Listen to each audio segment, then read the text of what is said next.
So public speaking is one of the most powerful ways you can get new personal training clients into your business.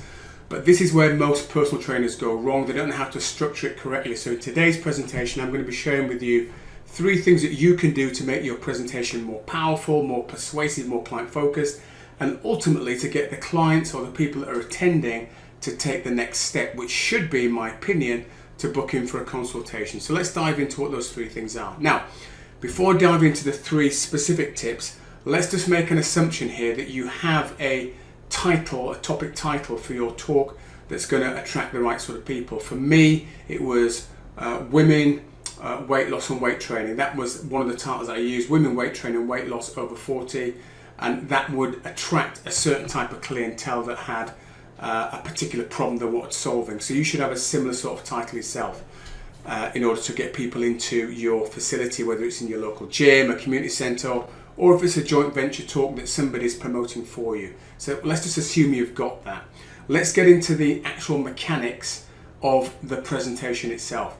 Well, the presentation is going to kick off with the usual introduction of yourself, but that introduction needs to be very, very brief. My introduction was something like this. Hi, my name is Eric Simpson and welcome today to the talk, women weight loss and weight training. More about me later. But before we get into the presentation, now, a couple of things here. First of all, my introduction about myself is very brief. Why? Because the people there really don't care about me. I know that sounds horrible, but they're there to find out what they can get for themselves. So I don't want to be waffling on about my background, my experience and all this sort of stuff at this point, because they're not interested. They're interested in themselves. So I'll keep it very brief. So this is the first part of making your presentation really effective. You are going to ask for questions up front. So it might go something like this. Yeah, blah, blah, blah, blah, Eric Simpson, you're here today for the talk on women weight loss and weight training. And before I get started on the presentation, could I just ask, what were the sort of questions that you came here today expecting to have answered?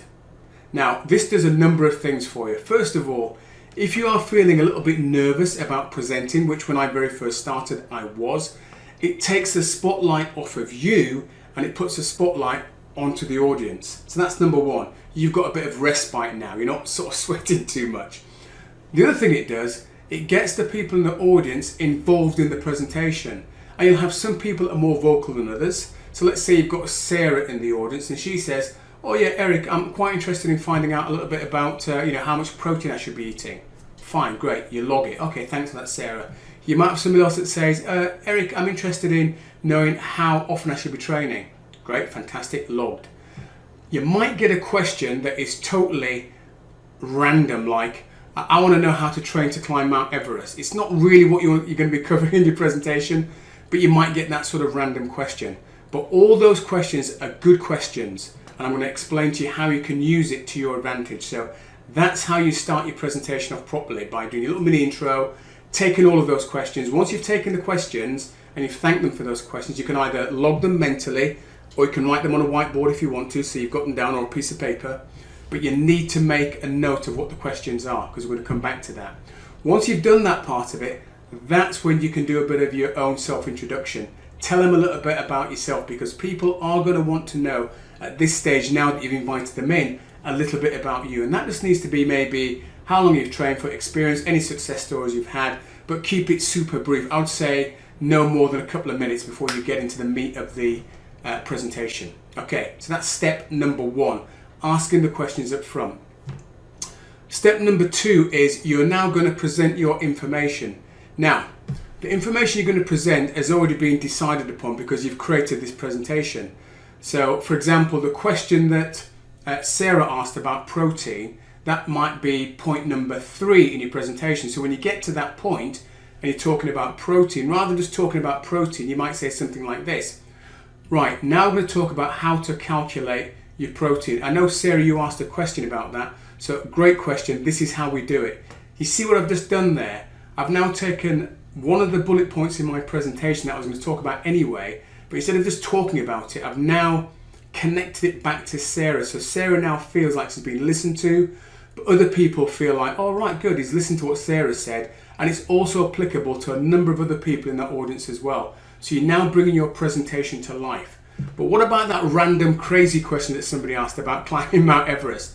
This is where you can say something like, and in terms of weight training, doing the right sort of training, if you want to get your cardiovascular base in place, you might need to do slightly higher reps and slightly lower weight, which would be quite good actually for endurance training for an activity like climbing Everest. It could be your baseline starting point, Julie. So you've still answered her question. You've maybe not gone into the detail of how to train for Everest, but you've at least acknowledged the question that's been asked, and you try your best to weave in all the questions that were asked.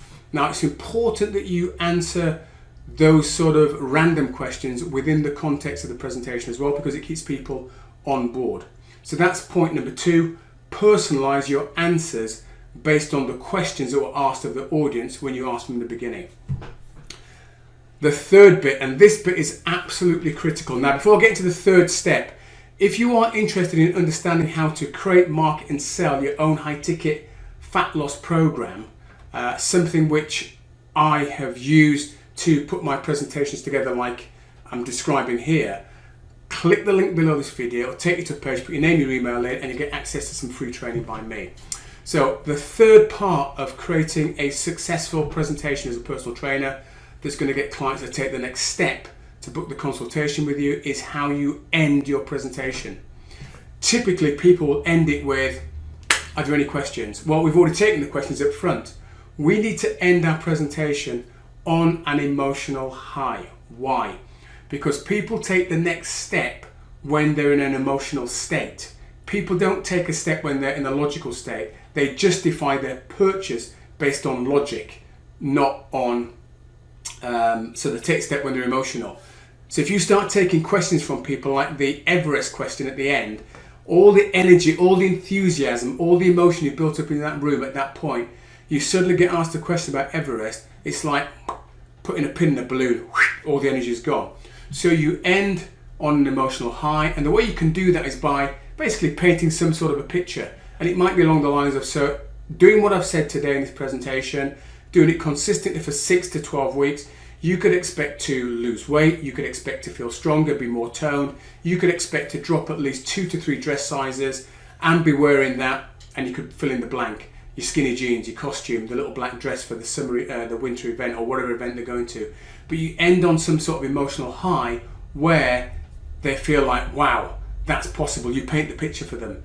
And you wrap up the whole presentation by saying something like, look, thank you for your time today. I am going to be sticking around a bit longer. So if you have got any questions, I'll be at the back of the room. I'm happy to answer any questions. And also, if you want to get in contact with me to have a further discussion, either leave your name on a sheet of paper that you might have at the front of the room or the back of the room, where you put the name, the contact details, the email, or your details come up on the screen so they can write them down and they can contact you.